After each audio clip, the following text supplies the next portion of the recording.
Corporate radar में आज हमारे साथ जो मैनेजमेंट मौजूद है उनके साथ 1994 में शुरू हुई सेंको गोल्ड 9,000 करोड़ से ज़्यादा के मार्केट कैप वाली ये कंपनी है और देश भर में ज्वेलरी का रिटेल कारोबार करती है। कंपनी स्टोर्स की संख्या और रिटेलर्स के हिसाब से पूर्वी भारत में सबसे बड़ी ऑर्गेनाइज्ड ज्वेलरी रिटेलर है। पश्चिम बंगाल में कंपनी के 65% शोरूम है और देश भर में करीब 170 शोरूम का नेटवर्क है। आज मैनेजमेंट से हम मौजूदा डिमांड ट्रेंड पर बात करेंगे, साथ ही विस्तार योजनाओं और उनके ग्रोथ आउटलुक को भी आगे हम समझने की कोशिश करेंगे। हमारे साथ मौजूद है कंपनी के एमडी और सीईओ शुभांकर सिंह जी। शुभांकर जी, बहुत बहुत धन्यवाद आज अपना समय देने के लिए जी बिजनेस को। सर, अभी हाल फिलहाल में आपने क्यूआईपी के जरिए कुछ रकम भी जुटाई है, तो पहले उसी से शुरुआत करेंगे। करीब करीब 450 करोड़ रुपए उसके जरिए आपने जुटाया है और कुछ बड़े प्लेयर्स इसमें एंट्री लिए हुए हैं। टाटा फंड, आईसीआईसीआई प्रूडेंशियल जैसे जो बड़े निवेशक हैं उन्होंने इसमें निवेश भी किया है, तो उसके बारे में कुछ बताइए। और ये जो कैपिटल आपने रेस किया है, इसका इस्तेमाल कंपनी किस तरीके से करेगी? देखिए, ये जो कैपिटल हम लोग रेस किए, हम लोग का 1.5 साल पहले आईपीओ आया था। उस टाइम पे हम लोग प्राइमरी जब पैसा उठाए थे कंपनी के एक्सपेंशन के लिए, सो अराउंड 270 करोड़ उसमें लगे थे। और हम लोग का जो प्राइवेट इक्विटी इन्वेस्टर थे वो 130 करोड़ का उनका स्टेक थोड़ा बेचा था। तो उस हिसाब से हम लोग का 1.5 साल पहले आईपीओ हुआ था। अभी ये जो कैपिटल हम लोग उठाएंगे, ये प्राइमरीली इनिशियली हम लोग डेट को कम करेंगे, but in the long run हम लोग का यूजेज ऐसा रहेगा कि 150 करोड़ अपने को नया जो शोरूम्स हम लोग ओपन करने वाले हैं। सो हम लोग का प्लान ये है कि साल में 18 से 20 स्टोर्स ओपन करेंगे, 8 से 10 company own company operated stores और 8 से 10 फ्रेंचाइजीज। तो उस हिसाब से हर एक स्टोर ओपन करने के लिए 18 से 20 करोड़ का इन्वेंट्री लग जाता है और 2 से 2.5 करोड़ का कैपेक्स लगता है। तो उस हिसाब से हम लोग का 10 से 15 ओन स्टोर जो ओपन करने वाले हैं उसमें यूज हो जाएंगे। और ये जो अगस्त में जब ड्यूटी कट हुआ था उसके बाद एट द एग्जिस्टिंग स्टोर्स में बहुत अच्छा खासा डिमांड दिखने को मिला। कस्टमर्स का अच्छा डिमांड है, मैरिज सीजन हाई है। सो जो अच्छे परफॉर्मिंग स्टोर्स है उसमें हम लोग इन्वेंट्री को बिल्ड अप करेंगे ताकि कस्टमर्स को और अच्छे तरीके से हम लोग सर्विस दे पाए और सेल्स बढ़ा पाए। तो इस हिसाब से हम लोग का 300 350 करोड़ यूज होगा। और जो 100 करोड़ रहेंगे वो सब जनरल कॉर्पोरेट पर्पस, कहीं पे कुछ प्रोजेक्ट में कुछ इनिशिएशन, कोई मार्केटिंग, सब मिला जुला के हम लोग को ब्रांड बिल्ड करने में ये खर्चा होगा। तो ये एक ब्रॉड प्लान है इस फंड को यूज करने के लिए। ठीक है। सर, हम देख रहे थे कि फ्रेंचाइजी मॉडल जो है आपकी, वो काफ़ी ज़्यादा कंट्रीब्यूट करती है आपकी ग्रोथ में। उसके बारे में थोड़ा बताइए और विस्तार योजनाएं क्या हैं आपकी इसको लेकर?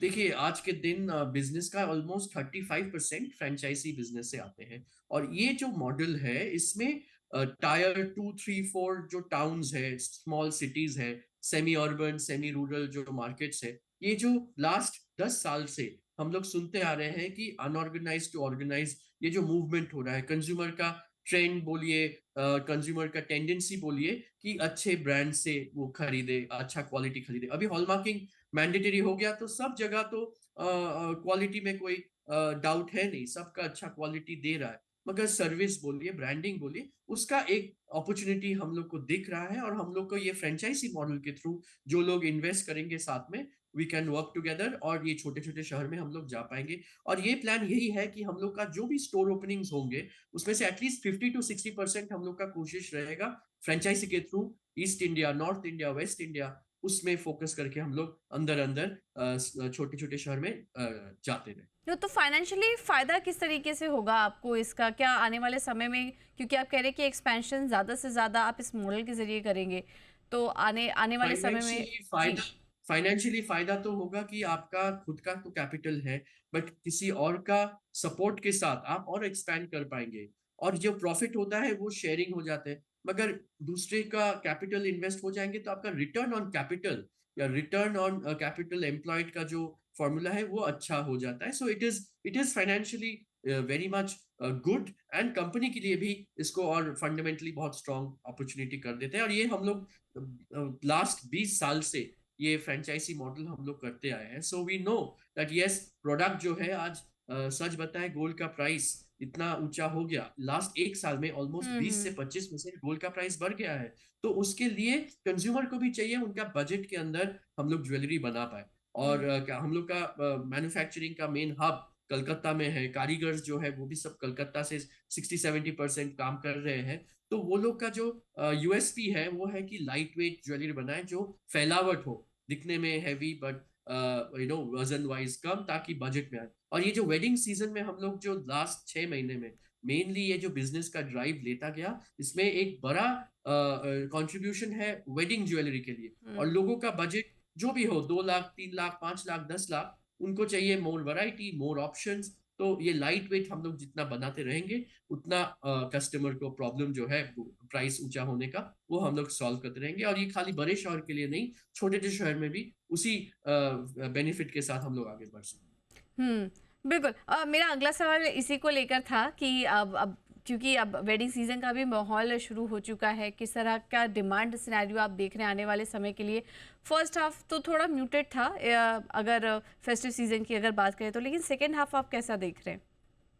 देखिए, H1 एक एक लेवल में था।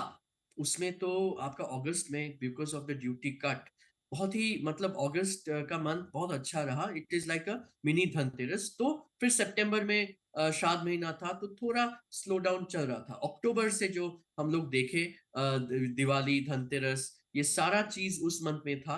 और वेडिंग का बाइंग भी चल रहा था। गोल्ड का प्राइस हालांकि in the month of October all time high में चला गया था, फिर भी हम लोग का अक्टूबर मंथ में ऑलमोस्ट 1000 करोड़ का sale on a single month हम लोग कर पाए थे। फिर नवंबर जैसे चल रहा है, after the first 7 days of November वो थोड़ा स्लो था।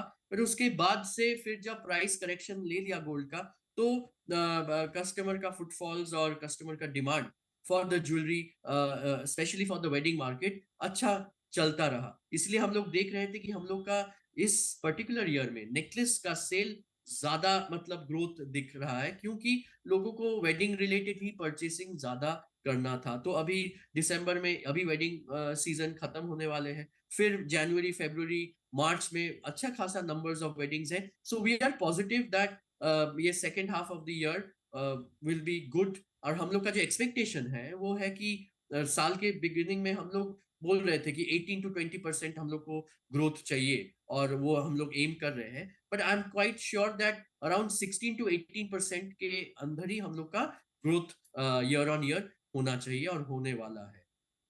था कि कंपनी काफ़ी इनोवेटिव भी रही है अपने ब्रांड को लेकर और अपने रिटेल एक्सपीरियंस को लेकर, क्योंकि हमने देखा कि सेंको वर्स वीआर प्लेटफॉर्म भी आपने लॉन्च किया, जो कि अपने आप में एक पहला स्टोर है, वीआर स्टोर है अगर ज्वेलरी स्पेस की बात करें तो ये भी हम समझना चाहेंगे कि ऑनलाइन चैनल से, डिजिटल चैनल से, और जो भी आप डिजिटल इनिशिएटिव्स ले रहे हैं, वहाँ से कितनी ग्रोथ देख रहे हैं और कितना कंट्रीब्यूशन आने वाले समय में उस चैनल से देख रहे हैं आप? देखिए, innovation is very very important. Hmm. आज कोई भी बिजनेस हो, अगर हम लोग टेक्नोलॉजी और नया सोच के साथ ना कुछ कर पाए, तो ये कभी फ्यूचर में जाके वी विल सी दैट हम लोग बाकी लोगों से पीछे पड़ गए। तो we have to keep on trying out new things. ये जो मेटावर्स हम लोग बनाए, वहाँ पे एक वर्चुअल एक्सपीरियंस सेंको का, जो भी ब्रांड्स है, जो भी प्रोडक्ट्स है, 3D एक्सपीरियंस के साथ एक मार्केटिंग टूल जैसा है। क्योंकि आपको सोचना पड़ेगा 5 साल बाद, 10 साल बाद क्या होने वाला है, न्यू जनरेशन क्या मांग रहे हैं, आपका कस्टमर बेस क्या होने वाला है, उनको क्या चाहिए। जैसे लाइट वेट ज्वेलरी चाहिए, उनको इजी कन्वीनियंस चाहिए। तो हम लोग as a brand, maybe आप जैसे बोले 94 में तो कंपनी फॉर्म हुआ, मगर ये ब्रांड 80 साल पुराना है, 4 जनरेशन कस्टमर को सर्व करें। मगर इसका मतलब ये नहीं कि हम लोग खाली ओल्ड एंड ट्रेडिशन ही मानेंगे, हम लोग को फ्यूचर के लिए सोचना पड़ेगा। और एक फैक्ट तो है ही कि we are in the age of AI. अभी AI, artificial intelligence, virtual experience, कहाँ पे हम लोग अपना बिजनेस में यूज कर पाएंगे, ताकि एफिशिएंसी ला पाए, हम लोग सही प्रोडक्ट, सही डिजाइन सही स्टोर में रख पाए, कौन सा कस्टमर को क्या चाहिए उस हिसाब से उनको वो हम लोग फोकस कर पाए, उनको भेज पाए। तो ये all will become a part. E commerce is one aspect of it. वहां पे लोग क्या हो रहा है, कंज्यूमर का बिहेवियर या जर्नी में वो लोग देख रहे हैं कैटलॉग में कि क्या क्या नया लॉन्च हुआ है, उनका प्राइस बजट में क्या है, नया डिजाइन क्या आया है, और फिर वो या तो इंक्वायरी करते हैं या स्टोर में जाके वैसे सिमिलर डिजाइन मांगते हैं। So this is the role of e commerce.